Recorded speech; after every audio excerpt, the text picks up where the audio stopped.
Ahojte, moje meno je Zuzka, so mnou sedí Nikolka v štúdiu, sme obe lektorky Yogalandu a prinášame vám láskavú inšpiráciu každý týždeň na pohyb, zdravie a na taký návrat do nášho vnútra, návrat k sebe. A dnes sa budeme baviť trošku na tému pre všetkých, ktorí začínajú s jogou. Yoga ako začať bez stresu.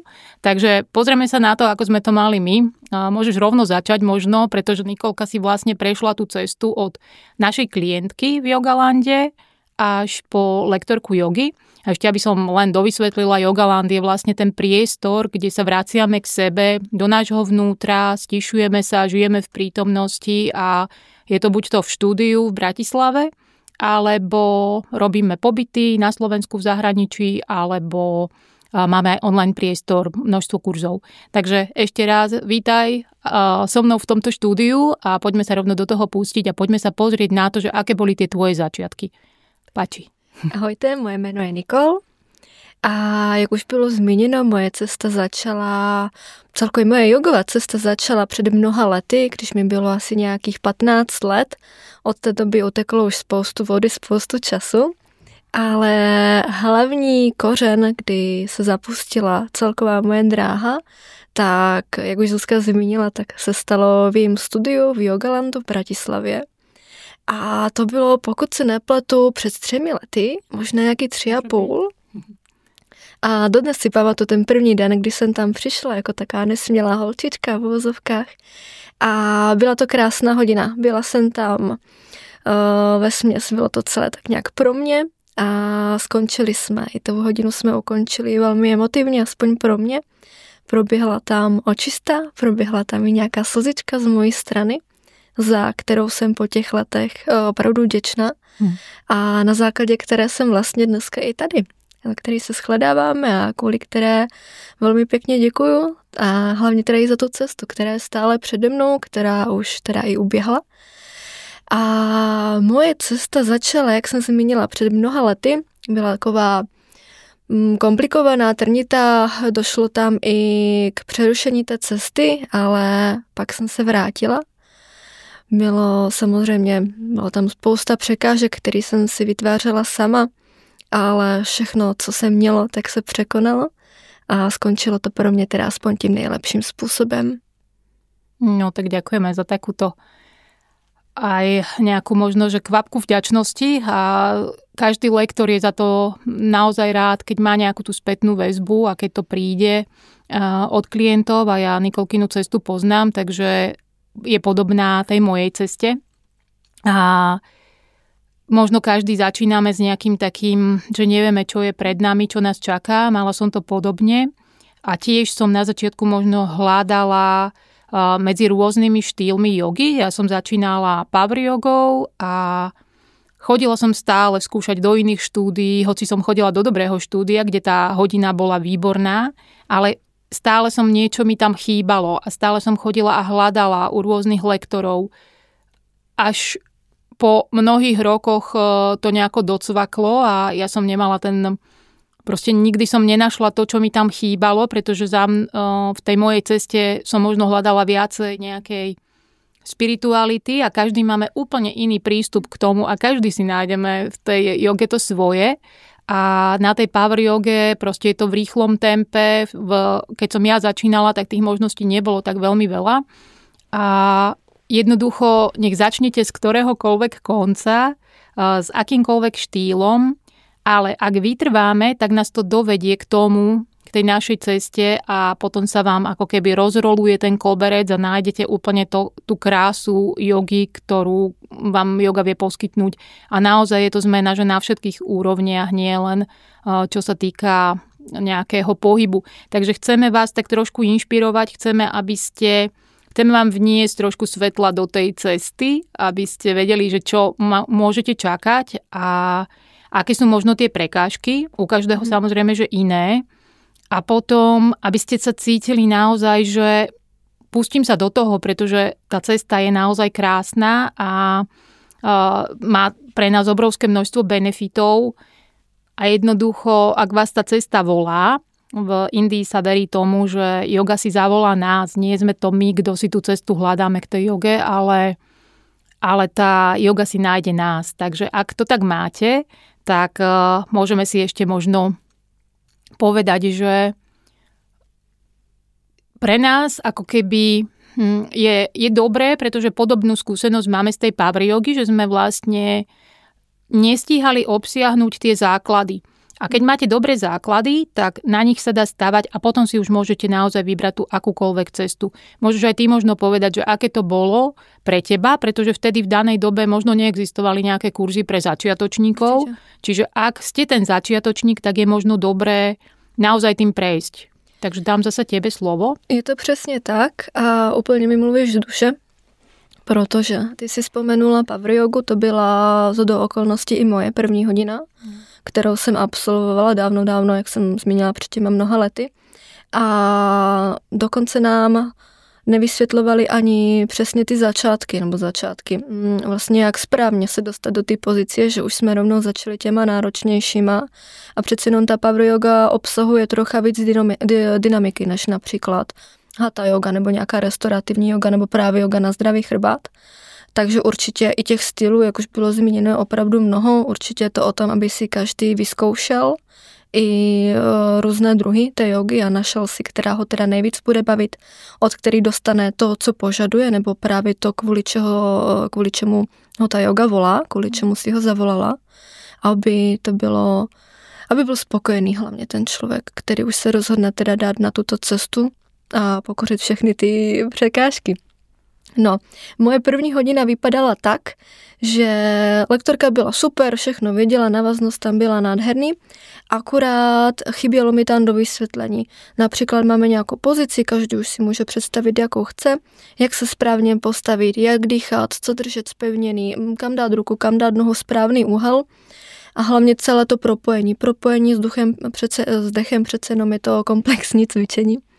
A tak jsme jenom kopírovali pohyby lektorky a až po čase, kdy opravdu jsem se dostala víc už do těch kořenů celkově i do toho správného vykonání pozic, tak jsem zjistila, že nějakých 10 let jsem cvičila úplně zle.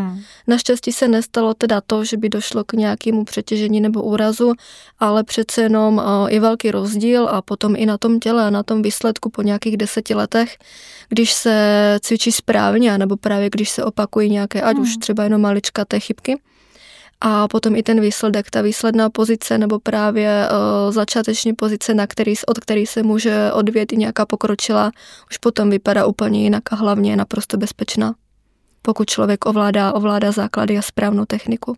Hej. Nie je to o tom, že by sme chceli očierňovať nejakých lektorov jogy. Jednoducho na tej power joge naozaj nie je veľmi priestor na to, aby sa tieto veci vysvetľovali, pretože ide sa plynulo z pozície do pozície. A jedna možnosť je tá, že idete si urobiť priamo kurz, kde si idete pekne od začiatku a vysvetlí sa dých, vysvetlí sa každá pozícia. Čiže toto je veľmi dôležité, pretože človeka to dokáže demotivovať. Hej? Keď robíte nejakú napríklad hatha jogu a idete si postupne pomaličky, rozumiete tomu, čo robíte, tak ako sa to aj my snažíme v štúdiu vysvetliť, aby ľudia aj vedeli, prečo tie pozície robíme, čo nám to prináša, ako dýchame a tak ďalej. Ja sama to vysvetľujem už len kvôli tomu, že viem, presne mi to trvalo vyše 10 ročie, že som v podstate zistila po tých 10 rokoch alebo ešte viac, že som stále začiatočník. A to, čo mne chýbalo na tých hodinách jogy, tak to som sa snažila zmeniť a to sa snažím zmeniť aj u nás v štúdiu, aby tí ľudia rozumeli tomu, čo robia a rozumeli tomu, že prečo to robíme. Pretože joga nám naozaj prináša toho veľmi veľa, od detoxikácie, cez natiahnutie toho tela, ale tá vnútorná práca je tam o mnoho väčšia, čiže otvárame srdce, zväčšuje sa nám sebaláska, je naozaj veľmi veľa tých benefitov za tým a my chceme, aby ste tomu rozumeli, prečo to robíme a ako to robíme. Tým pádom ten progres tam je, vás to viacej baví a možno už potom si len naozaj nájdete to svoje, že čo chcete, či si chcete sa zamerať na ten zdravý chrbát alebo niečo iné. Takže nie je to o tom, že by sme vnímali niekoho ako zlého lektora, ale jednoducho vám to chceme vysvetliť z toho pohľadu, aby ste rozumeli, že čo je pre vás dobré, s čím začať.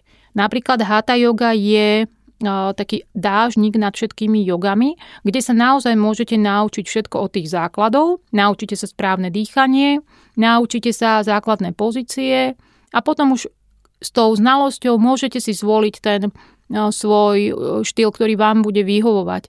Takže ak chcete vždycky získať viacej informácií od nás, tak dajte odber, sledujte nás.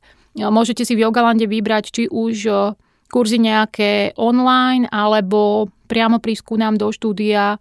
Sme tu pre vás a prinášame vám naozaj od tých základov až po nejaký progres, tak aby vás to bavilo, aby ste pokračovali v tom a možno, že ja ešte sa vám chcem len pripomenúť, že to, čo vás možno brzdí a bojíte sa toho, že by ste prišli na lekciu jogy a teraz ľudia vás tam možno budú posudzovať, niekto sa bude na vás pozerať, aké sú tie rôzne prekážky, ktoré máme a s čím by možno vnútorne bojujete, že prečo neísť do toho štúdia a prečo sa nepustiť do tej jogy, tak ešte to vám chceme objasniť, že ja hovorím na hodinách vždy 3 C-čka. Jedno je do not criticize, do not complain a do not compare z angličtiny.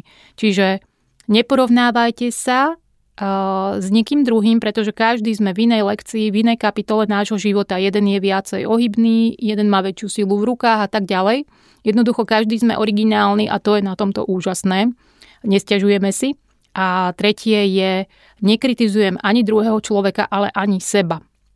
A to je veľmi dôležité, pretože to najsilnejšie slovné spojenie, ktoré existuje, je slovko alebo slova ja som. Čiže to, čo si o sebe hovoríme, to, čo si o sebe myslíme, to je veľmi dôležité, pretože to nám tvorí náš život.